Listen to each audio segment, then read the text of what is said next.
Alors, je voudrais commencer par remercier Bello pour l'opportunité qu'il m'offre ce soir de partager mon expérience, ma petite expérience sur le sujet.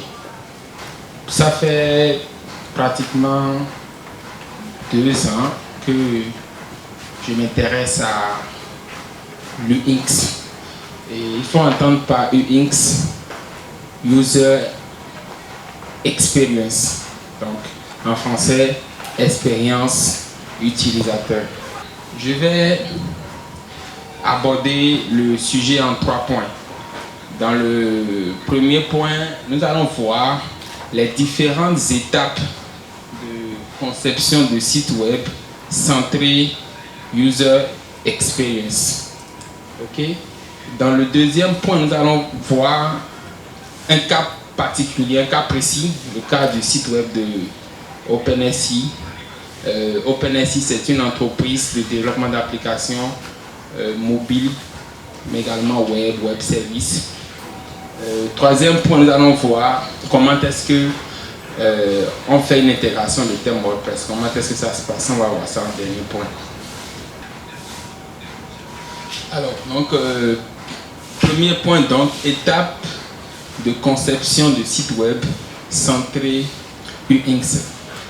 Qu'est-ce que l'UX? Donc, comme je l'ai dit, UX c'est l'acronyme de User Experience. User Experience, c'est le ressenti émotionnel d'un utilisateur face à une interface, à un objet ou un service. Voilà les 3 touches pointes. Il peut s'agir d'une interface, donc un site web dans ce cas. Il peut s'agir d'un objet, donc il peut s'agir de mon téléphone, il peut s'agir de ma moto. Mais il peut également s'agir d'un service.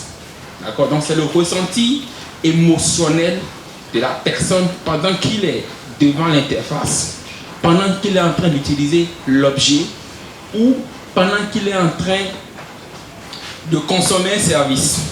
Alors donc le ressenti peut être apprécié par rapport à la facilité d'utilisation. D'accord? Comment est-ce que l'utilisateur apprécie l'utilisation qu'il fait du produit. D'accord? Il peut s'agir de l'utilité. Est-ce que le produit que j'ai devant moi est utile?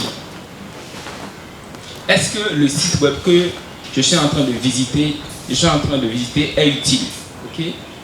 Accessibilité. Accessibilité. Est-ce que j'ai une facilité d'accès au produit? Ok? Fiabilité. Intuitivité. Ok? Donc par rapport au site web, est-ce que le site web est intuitif? Est-ce que l'utilisateur arrive à appréhender comment est-ce que ça fonctionne? Parce que quand nous créons un site web, nous ne créons pas des manuels avec. Il n'y a pas de guide d'utilisation. D'accord? Donc l'application ou le site web doit être forcément intuitif pour permettre à l'utilisateur de l'utiliser sans forcément appeler le technicien pour lui demander ok, je veux remplir le formulaire de contact, comment je fais? Harmonie de la forme et du fond. Aujourd'hui, quand je prends 2 sites web, d'accord, qui offrent la même chose, c'est-à-dire avec moi que ce qui les différencie fondamentalement, c'est la présentation graphique, la présentation visuelle. D'accord? Donc tout ça, ça fait partie de l'expérience utilisateur. Efficience. Des fois, vous êtes sur un site web, vous êtes convaincu que l'information que vous cherchez est sur le site, mais vous n'arrivez pas à le trouver. Pourquoi? Parce que la navigation qui est mise en place n'est pas efficiente. Ça ne vous permet pas d'atteindre votre objectif. Donc ça, c'est également déterminant par rapport donc, à l'expérience de l'utilisateur. Alors on va voir maintenant les avantages de l'UX. Pourquoi est-ce que c'est important d'intégrer une démarche UX dans notre projet? L'UX permet de concentrer les efforts sur la véritable audience. Alors pourquoi? Parce que nous abordons le projet en priorisant les besoins de l'utilisateur. D'accord? Ce n'est pas comme si bon voilà, on a une idée de site web, on a une idée d'une application, on s'enferme en 4 murs et puis on développe. Parfait, puis c'est bon, on met ça sur le marché. Lorsque vous développez un site web de cette manière-là, ou une application de cette manière-là, vous êtes sûr d'échouer parce que vous n'avez pas pris en compte les besoins de l'utilisateur. L'application, ce n'est pas pour vous, c'est pour l'utilisateur. C'est pour ça que c'est déterminant de prendre en compte ses besoins. Lorsque vous êtes dans une démarche expérience utilisateur, vous mettez l'utilisateur au centre de vos efforts. Je ne sais pas si vous avez remarqué, Gmail aujourd'hui, lorsque vous recevez un mail, généralement lorsque vous recevez un mail avec une pièce jointe, il vous met en bas plusieurs boutons.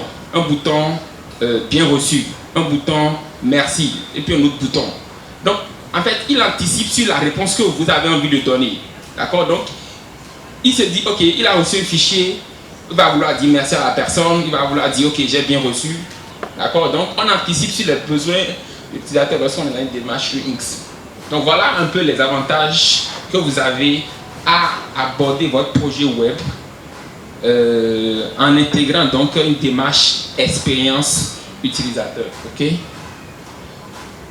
Alors, première étape pour aborder un projet UX, un projet centré utilisateur. La première étape consiste à définir la vision et les objectifs du projet. Ça, c'est déterminant.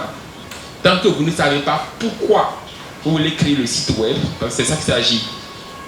Tant que vous ne connaissez pas pourquoi vous voulez créer le site web, c'est mal commencé en fait.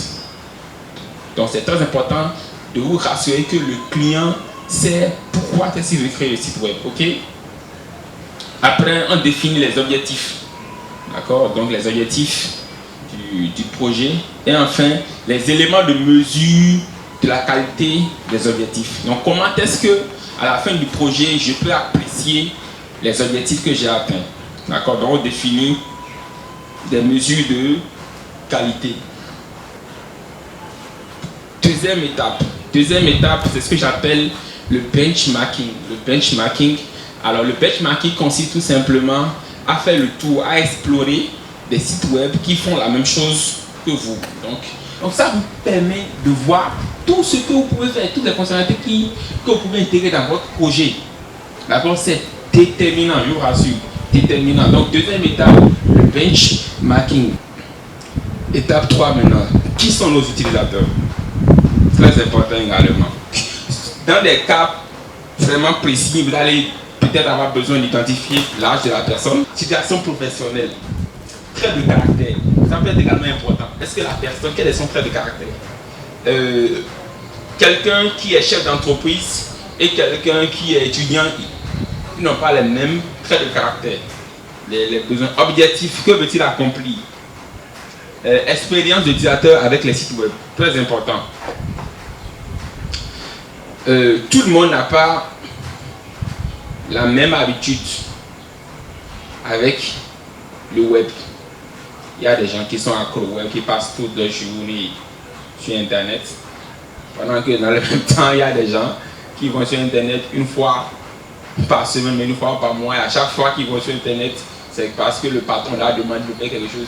Ce n'est pas vraiment ce qui les intéresse en fait. D'accord? Deuxième chose, à prendre également en compte par rapport à ce sujet-là, c'est quelles sont les habitudes de la personne. Quels sont les gens de site qu'il visite? Ça peut être déterminant aussi. Est-ce que c'est quelqu'un qui connaît déjà WhatsApp? Est-ce qu'il connaît déjà Facebook? Donc ça va vous permettre en fait d'utiliser les expériences, d'accord, de ces grandes des sites web qu'il utilise déjà sur votre site web, sur votre projet. Étape 4, cas d'utilisation. Cas d'utilisation. Ouvrez votre esprit aux différentes possibilités. Ici, il s'agit d'imaginer les cas d'utilisation, les moments d'utilisation de votre projet, de votre site web. À quel moment de la journée la personne utilise votre site web?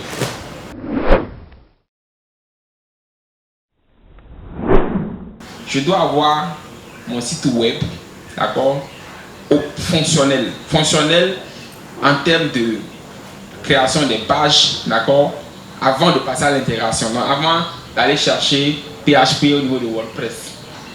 C'est ce que je fais. Donc, le site web, il est à 50-60% prêt en fait. C'est seulement la logique applicative que je vais chercher au niveau de WordPress. Donc, et ça vous permet de gagner en temps en fait. Ça vous permet de gagner en temps. Tous les pages sont montées. HTML, CSS, JavaScript, tout fonctionne. Tout fonctionne déjà. Lorsque vous prenez un thème WordPress, qu'est-ce qui se passe? Vous êtes obligé de suivre comment est-ce que le gars fonctionne là-bas. D'accord? Donc vous pouvez être bloqué en fait. Parce qu'il y a des fonctionnalités qui n'ont pas intégrées. Vous n'êtes pas en commande en fait.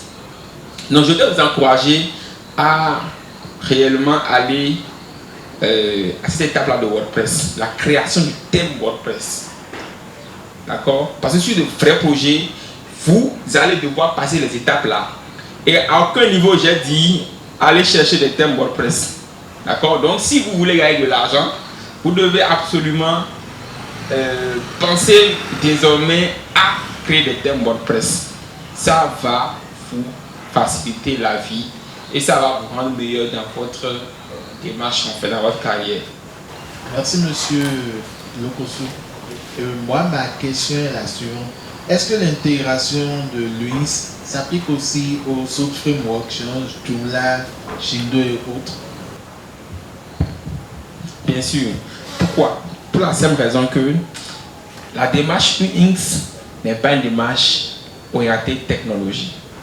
Ça n'a rien à voir avec la technologie. Ça n'a rien à voir avec la HTML, PHP, ça n'a rien à voir. D'accord? C'est uniquement une démarche qui vous permet de répondre aux besoins de l'utilisateur. C'est une manière de créer votre projet, votre site, de sorte qu'il puisse réellement répondre aux besoins de vos utilisateurs. C'est tout. D'accord? Je vais compléter un peu de façon simple. Quel que soit ce que vous voulez créer, qui sera utilisé par quelqu'un qui n'est pas vous, l'UX doit rentrer en jeu. Merci. Donc de façon claire, c'est ça. Je vous remercie d'être là et à la séance prochaine.